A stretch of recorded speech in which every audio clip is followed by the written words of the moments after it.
In this video, I will review the new AMG E53 Hybrid, which has massive shoes to fill as there is still no E63 for this W214 generation.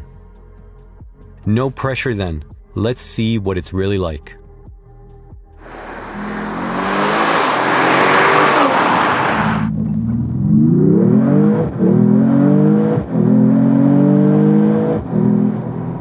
With no E63 on the horizon until possibly 2027 or 2028, the E53 is now a more upmarket performance car than ever before.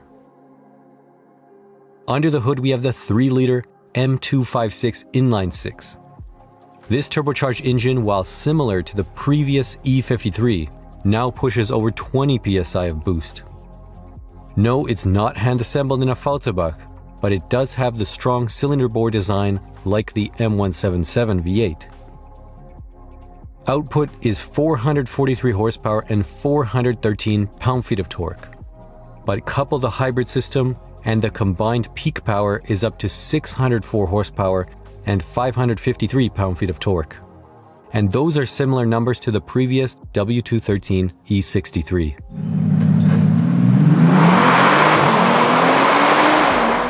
Backing this power is a 9-speed torque converter automatic transmission and a 4-matic all-wheel drive system that's rear biased. Unlike the ultra-complicated C63, which had the electric motor on the rear axle, this car couples it to the transmission and thus shifts gears even in fully electric mode. The electric range on its own is about up to 100 kilometers or 62 miles. The performance numbers are incredible for a 53.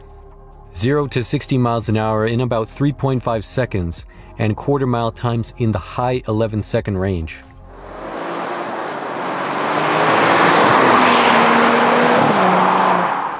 Impressive for a car that weighs a massive 2,390 kilograms or 5,269 pounds.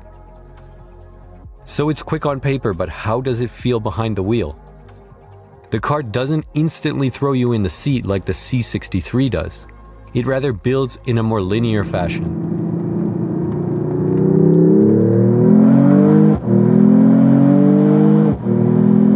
There is good low-end torque here, it just takes a second or two to really come in. The only real powertrain letdown is that the downshift gear changes take way too long for a 2025 performance car, simple as that.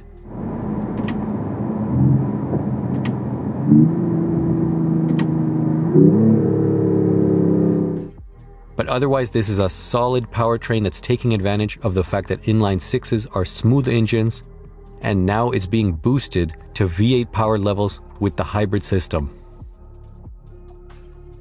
At the front axle, we have an AMG-specific wider track, something usually reserved for a 63 and not a 53.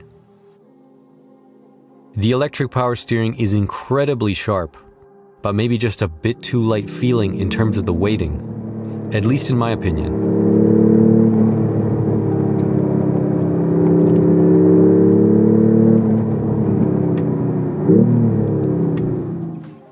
Showing how serious they are about this car is the strut tower brace, which is something I've never seen before in an E-Class. At the rear axle, we have active steering to help with maneuverability and then stability at high speeds.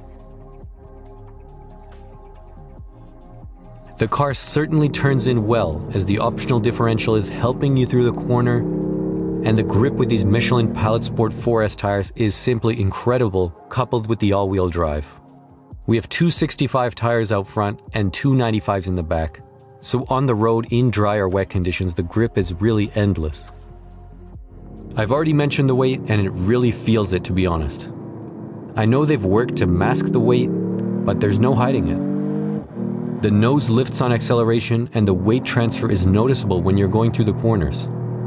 The older E63S from the previous generation was just way more agile and dynamic, and that car had air suspension, while this is a steel setup with the latest generation of adaptive dampers.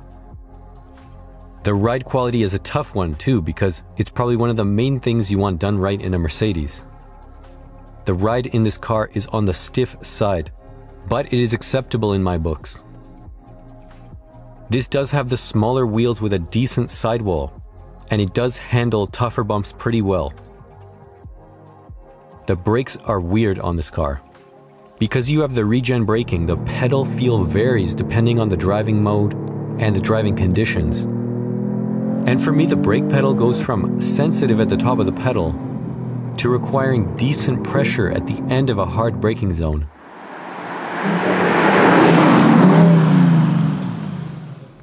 Now, the engine sound is a big concern for AMG fans, and the C63 I tested earlier in the year was not great. This E53 is certainly better.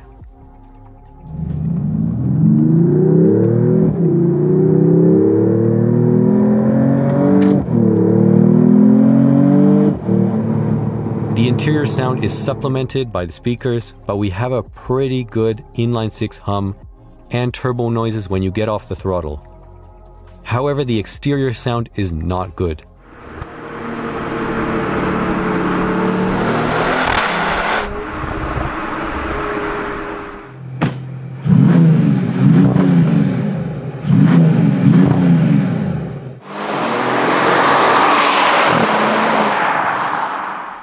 I don't know what they've done to the exhaust, but it just has this blowing sound that doesn't have any character to it. Maybe something could be solved in the aftermarket, it's true, but don't say it can't be done from the factory. BMW and their inline-six engines still have a decent sound to them, even on the latest models. I like the exterior styling of the 214 E-Class. The headlights make me think of upside-down W220 headlights based on the blob shape. There was a bit more effort this time to make the E-Class a distinctive-looking car compared to the C-Class. It's not perfect though. I think the front grille with the black bezel evokes a bit of the EQ lineup, which are universally called ugly cars. Some may think that the star taillights are gimmicky, but they do look nice in person, and again they give the E-Class a distinctive look over the C-Class. The paint color is manufacturer Patagonia Red Metallic, and I think it is a very good finish. Now, moving inside, the E53 tries to win you over with an overwhelming amount of tech. The car is equipped with a so-called super screen that essentially gives you an extra screen, but it's really a gimmick. It doesn't do that much. That being said, certain aspects of the interior are top-notch, such as the optional massaging seats, the surround camera systems, and the optional leather is pretty nice. The ambient lighting for the most part is just distracting, but you can set it to your preferences in terms of color and brightness with ease. It's a nice place to sit, but it really depends if you like the glitz or not. The quality of the car is roughly on par with what I would expect of a new E-Class. Things generally have a solid look and feel, materials are good. A few items don't make the cut in my opinion, such as the door handles, which look cool and pop out and light up, but have a loose feeling to them. Door handles are important, to me at least, because it's the first thing you touch and this is not top-notch. The interior doesn't have any standout problems other than the poor touch controls on the steering wheel that are too small, but this has kind of been an issue for a couple years.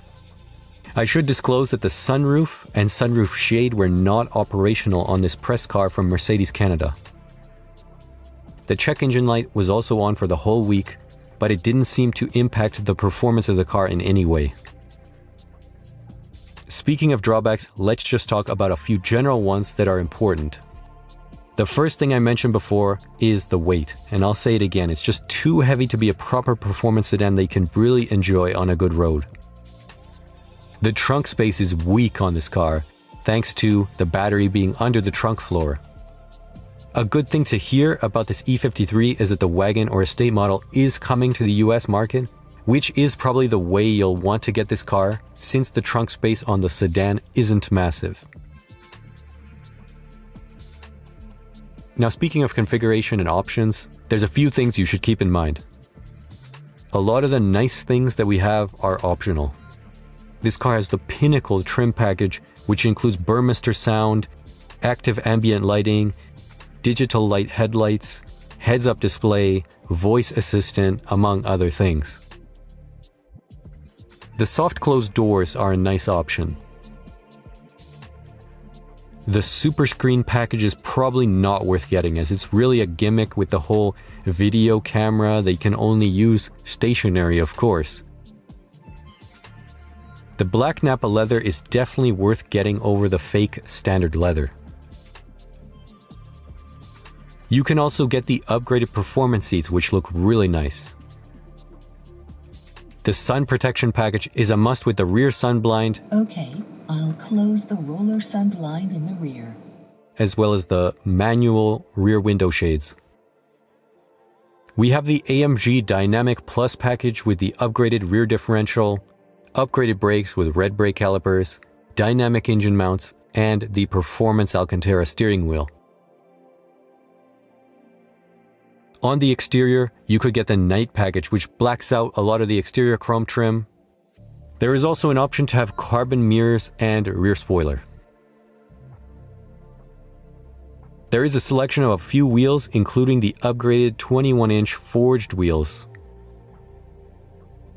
These options and packages may vary depending on market, but the base MSRP is 105,000 Canadian and it rises to almost 129,000 on this car, and you could easily further increase the price to over $140,000.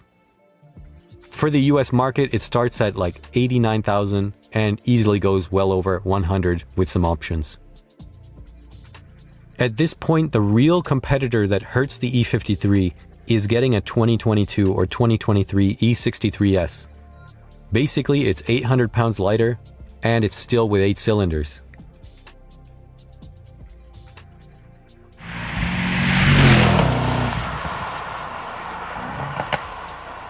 So in quick summary, this car has insane performance for a non-63, but also a driving experience that doesn't blow you away. It's a car that will wow your non-car enthusiast neighbor or passenger, but not necessarily yourself as the driver. Truthfully, it would be an epic daily driver that has good all-weather performance and generally good space and comfort. Again, it is only a 53 model, so I have to manage my expectations. But in the absence of an E63, I think it was fair to hold this car to a higher standard, since it does kind of try to fill in that E63 void. Anyways, that's it for the video. Stay tuned for an upcoming video where I'm going to compare the W214 to the W212 from 14 years ago. Otherwise, thanks for watching and subscribe for more videos like this one.